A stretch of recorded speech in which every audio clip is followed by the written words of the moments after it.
Already ఫలితాలు ప్రకటించేసి భవిష్యత్ కార్యాచరణ కూడా స్పష్టంగా చెప్పినాము. ఇప్పటి వరకు మీ ద్వారా సూటిగా నేను సవాల్ విసురుతున్నా. గతంలో విద్యాశాఖ మంత్రులు చేసిన పనులు, ఈ సంవత్సరం మా విద్యాశాఖ తీసుకున్న నిర్ణయాలను పోల్చి చూడండి. క్యాలెండర్ డేట్ ప్రకారం ప్రతి అంశాన్ని చాలా స్పష్టంగా నిర్దిష్టమైన ప్రణాళికతో ముందుకెళ్తున్నాము. కొంత పొలిటికల్ పార్టీ ఓన్డ్ మీడియా అంటే రాజకీయ పార్టీలు నిర్వహించే టీవీలు కానీ పేపర్లు కానీ ఆ రాజకీయ పార్టీల యొక్క ప్రయోజనాలను కాపాడడానికి శాఖలకు మంత్రులు లేరు. కేసీఆర్ 2018 గెలిచిన తర్వాత ఆయన ఒక్కడే ముఖ్యమంత్రిగా పదవి చేపట్టి కొన్ని నెలలు మంత్రులే లేరు. ఏ రోజన్నా ఏ పేపర్ అన్నా ఏ టీవీ అన్నా ఇట్లుంటుందా అని ఎవరన్నా మాట్లాడినరా? 12 మంది మేము నిరంతరము కష్టపడి వివిధ శాఖలలో సమన్వయం చేసుకొని ఎన్ని సమీక్షలు చేసిన, విద్యాశాఖ మీద నేను ఎన్ని సమీక్షలు చేసిన, ఎన్ని రిజల్ట్స్ రిలీజ్ చేసిన.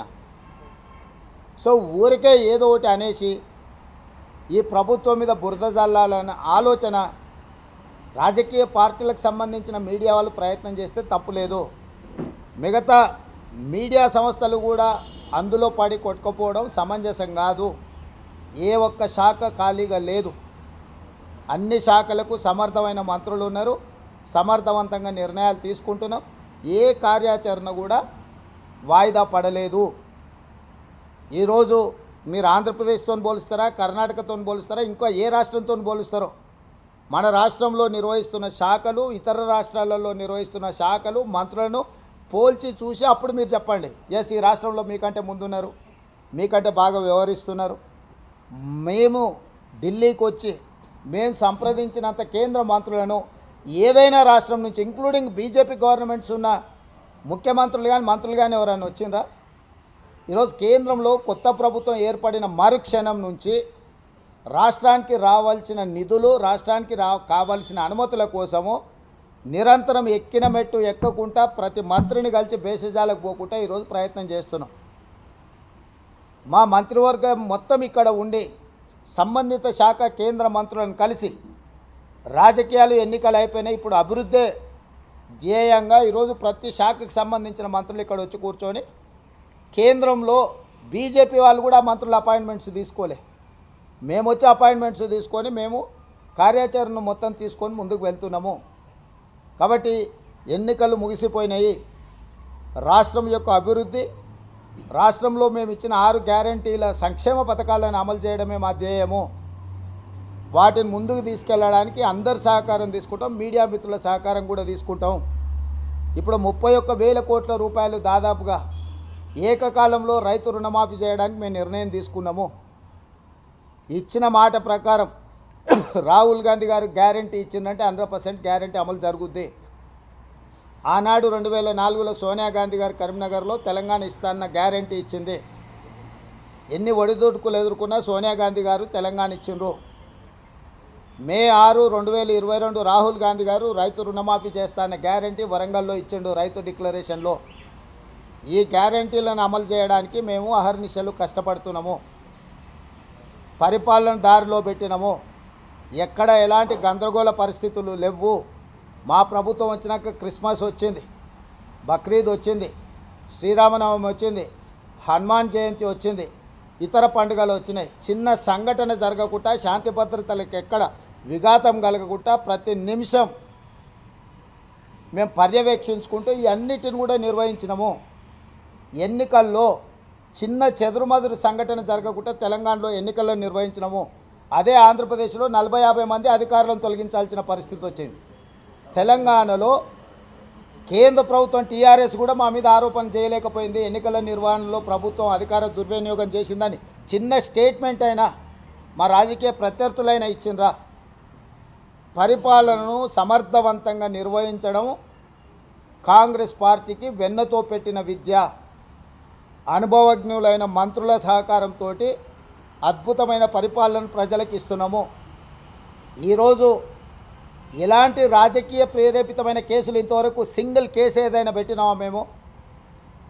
ఇతర రాష్ట్రాలలో జరుగుతున్న పరిణామాలు మీరు చూస్తలేరా? గతంలో కానీ ఇప్పుడు కానీ తెలంగాణలో అట్లాంటి పరిణామాలు ఏమైనా ఉన్నాయా? చిన్న చెదురుమదురు సంఘటనలు అయినా జరిగినాయా మీరు చెప్పండి. ఏమీ జరగకపోతే బాగున్నట్ట బాగలేనట్ట? బాగున్నదాన్ని కూడా అప్పుడప్పుడు మీరు చెప్పడానికి ప్రయత్నం చేయాలని మీడియా మిత్రులను కోరుకుంటున్నా. కాంగ్రెస్ పార్టీలోకి టీఆర్ఎస్ ఎమ్మెల్యేల చేరిక పైన అంటే ఏదైతే వాళ్ళు అనర్హత పెట్టుకోవాల్సిన ప్రయత్నం చేసినా సుప్రీంకోర్టు వరకు న్యాయ పోరాటం చేస్తున్నారు. ఇంకా జాయినింగ్స్ ఉంటాయా కాంగ్రెస్లో? 100 ఎలుకలు తిన్న పిల్ల అంటే తీర్థయాత్రలు పోయిందంట. సిగ్గుండాలి కేసీఆర్కు. పూర్తిగా సిగ్గు తప్పిపోయింది కేసీఆర్. సిగ్గే కాదు మతి కూడా తప్పినట్టున్నాడు. దీనికి ఎవరే ఇట్లాంటి పునాదులు వేసింది ఎవరు? మేమా? 61 మంది ఎమ్మెల్యేలను ఎమ్మెల్సీలను ఎంపీలను తీసుకున్నాడు. ఫస్ట్ తెలంగాణ అమరవీరుల స్తూపం దగ్గరకు వచ్చి ముక్కు 3 ఇంచులు అరిగేటట్టు నేలకు రాయాలి, అమరవీరుల స్తూపం ముందర చేసిన తప్పులకు క్షమించమని.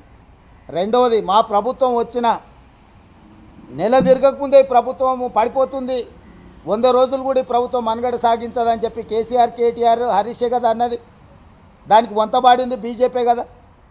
ప్రజలు ఎన్నుకున్న ప్రభుత్వం 65 మంది ఎమ్మెల్యేలను గెలిపిస్తే మెజారిటీతో ఉన్న ప్రభుత్వాన్ని 3 నెలల్లో పడగొడతామని బీజేపీ, బీఆర్ఎస్ రోడ్ల మీద రంకెలేస్తుంటే మరి గాలికి వదిలేయాలన్నా? వాళ్ళు ఎటు చేస్తే అట్లా? ఊర్లో ఎవడో చేతబడి చేసేటోడు ఉంటాడు. చేతబడి చేసి వాడు ఊర్లో ఉన్న జనాలను చంపుతుంటే చూసుకుంటూ ఊరుకుంటామా? వాడిని చెట్టుకు కట్టేయమా? తాళ్ళతో బంధించమా? ఇప్పుడు ప్రజలు ఎన్నుకున్న ప్రభుత్వాన్ని పడగొట్టాలన్న భావదారిద్ర్యం కేసీఆర్కు రావడమే కేసీఆర్ యొక్క భావదారిద్ర్యము. 17 సీట్లు ఓడిపోయి 8 సీట్లలో డిపాజిట్లు పోయి 14 సీట్లలో థర్డ్ ప్లేస్ వచ్చినాక కూడా కేసీఆర్కు కనివిప్పు కలగలేదు. ప్రజల తప్పు అన్నట్టుగా మాట్లాడుతున్న వాళ్ళకు ఓట్లు లేకపోవడం. శాసనసభ ఎన్నికలలో 37.5% ఓట్లు వచ్చిన బీఆర్ఎస్ పార్లమెంట్ ఎన్నికలకు వచ్చేవరకల్లా 16% ఓట్లకు పడిపోయింది. కేవలం కాంగ్రెస్ను ఓడించడం కోసం మొత్తం గంపగుత్తగా తీసుకుపోయి బీజేపీకి ఓట్లు వేసారు. సిరిసిల్లల బీజేపీ ఫస్ట్ వస్తుందా కేటీఆర్ కాన్స్టిట్యున్సీలో? సిద్దిపేటలో బీజేపీ, బీఆర్ఎస్కు సమానంగా ఓట్లు వస్తాయా కాంగ్రెస్ను దెబ్బతీయడానికి? వాళ్ళ మెదకు, వాళ్ళ కంచుకోట అన్నారు కదా, ఆడ కూడా థర్డ్ ప్లేస్ వచ్చిందంటే కేసీఆర్కి ఇప్పటికైనా కనువిప్పు కలగాల్సిన అవసరం ఉందా లేదా? మొన్నటి వరకు గేట్లకు రాని అని ఎమ్మెల్యేలను పిలిచి భోజనాలు పెట్టే కాడికి వచ్చింది.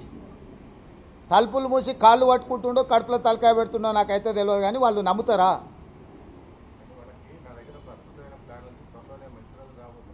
గదే గిది పోయి మోడీ కాళ్ళు పట్టుకుంటాం, కడుపులో జోరుతాం, కాళ్ళ సందులో దూరుతాం, ఈ ప్రభుత్వాన్ని పడగొడతాం. ఇదే కదా, ఈ పనికిమాలిన ఆలోచనలే కదా. ప్రతిపక్ష నాయకుడికి అసెంబ్లీకి రమ్మంటే రాడు, రాష్ట్ర అవతరణ దినోత్సవాలకు ఆహ్వానిస్తే రాడు, రాష్ట్ర అవతరణ దినోత్సవాలలో ప్రతిపక్ష నాయకుడు మాట్లాడడానికి మైక్ ఇవ్వాలంట. సిగ్గునాదా? ఎక్కడన్నా భారతదేశంలో ఎక్కడైనా ఈ సాంప్రదాయం ఉందా? కనీసం రాష్ట్ర అవతరణ దినోత్సవాలకు 10 ఏళ్ళు మమ్మల్ని ఎప్పుడన్నా పిలువనన్నా పిలిచిండా?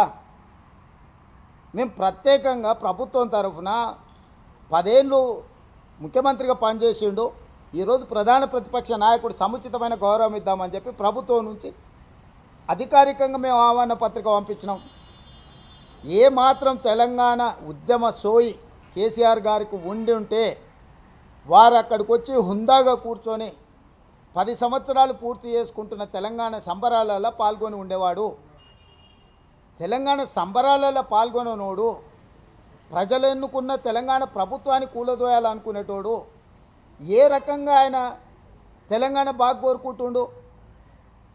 అంటే స్వార్థము, దోపిడీ, కుటుంబానికి అన్నీ ఉండాలన్న కోరిక, ఇవన్నీ ఎల్లకాలము వాళ్ళని బతికించవు.